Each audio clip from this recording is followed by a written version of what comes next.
Bismillahirrahmanirrahim. Assalamualaikum warahmatullahi wabarakatuh. Ketemu lagi bersama saya Intan Rahmatin. Ayah bunda, teman-teman, apa kabar? Saya berharap semoga kita semua senantiasa sehat dan dalam lindungan Allah Ta'ala. Baik, ayah bunda, seperti janji saya, setiap pagi saya akan menemani ayah bunda untuk menginspirasi dan berbagi ilmu dari saya. Kali ini saya akan berbagi tentang seputar fisioterapis, khususnya fisioterapis yang menangani anak-anak. Nah, ayah bunda, teman-teman, dimanapun teman-teman berada, saat ini saya sebagai fisioterapi yang menangani anak. Buat saya, awalnya ayah bunda, tidak mudah untuk saya memutuskan fokus sebagai fisioterapis anak. Kenapa saya memilih anak? Karena memang saya menyukai anak-anak, dan buat saya anak-anak dan dunianya ini membuat bahagia hati saya dengan segala tingkah pola mereka dan kepolosan mereka. Nah, saya memilih ingin menjadi fisioterapi anak, berarti saya harus paham betul ayah bunda tentang perkembangan anak secara menyeluruh, secara holistik. Jadi mulai dari perkembangan anak motorik kasar, motorik halus, motorik oral, bicara, bahkan perkembangan kemampuan sosialisasi anak sesuai sama usianya. Saya lulus fisioterapi tahun 2000.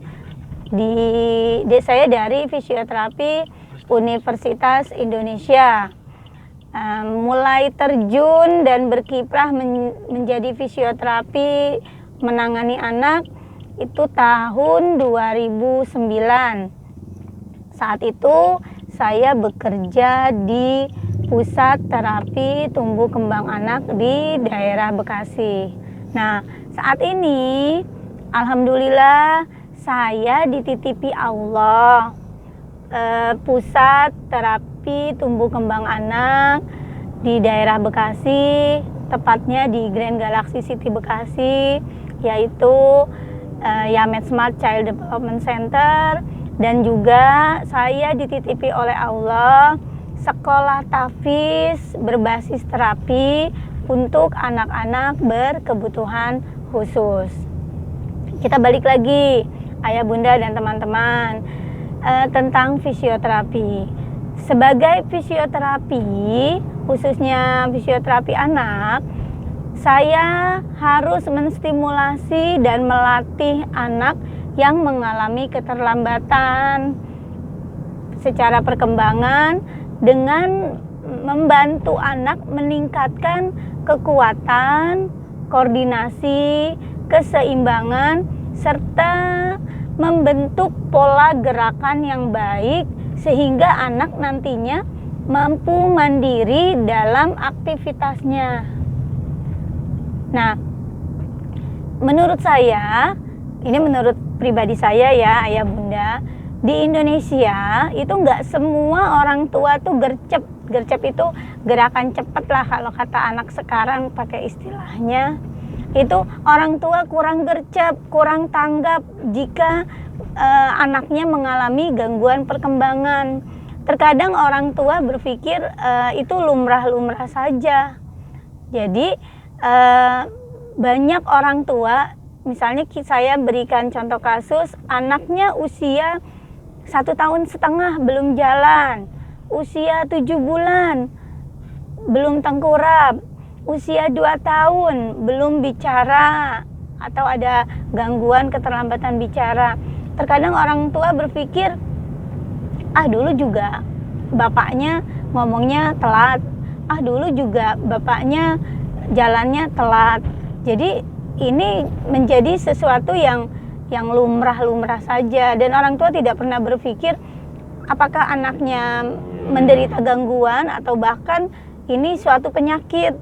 Nah, kalau di fisioterapi, jika tidak ada kelainan medis, anak dapat segera kita tangani, bisa langsung oleh fisioterapi dengan stimulasi atau latihan-latihan tertentu.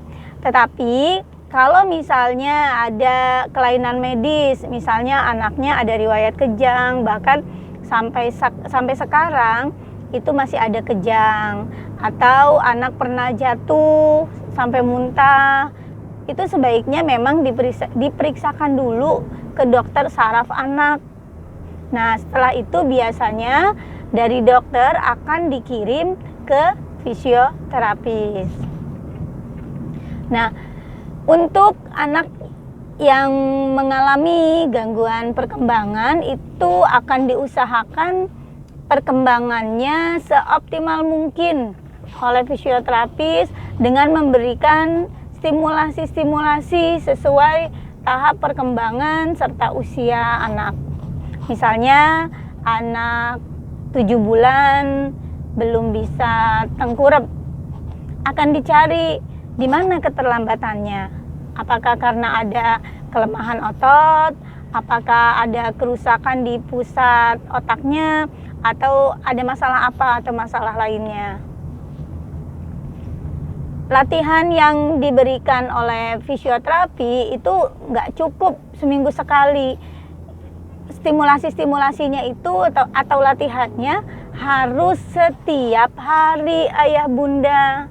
Nanti orang tua oleh fisioterapis akan diberikan home program, akan diberikan latihan, cara-cara, teknik bagaimana melakukannya di rumah, dikasih arahan, dikasih petunjuk.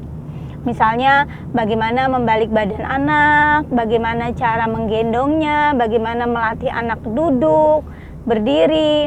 Nah, ini tugas orang tua harus rajin menstimulasi perkembangan anak di rumah, melatih anak di rumah setiap hari.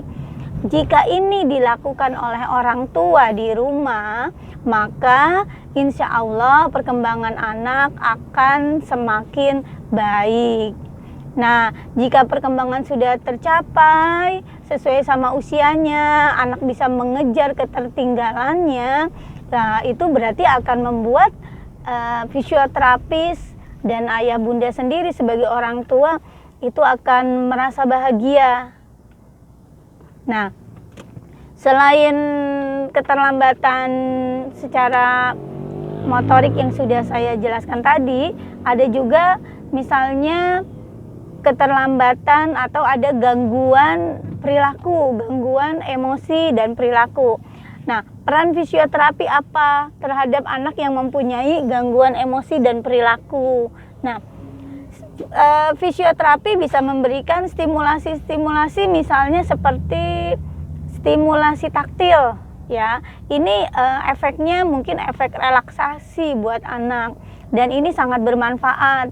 Ini dapat merubah pola hidup yang tidak teratur menjadi lebih teratur. Nanti anak lebih tenang dan lebih bisa mengontrol emosinya jika pola tidurnya juga sudah teratur, sudah baik.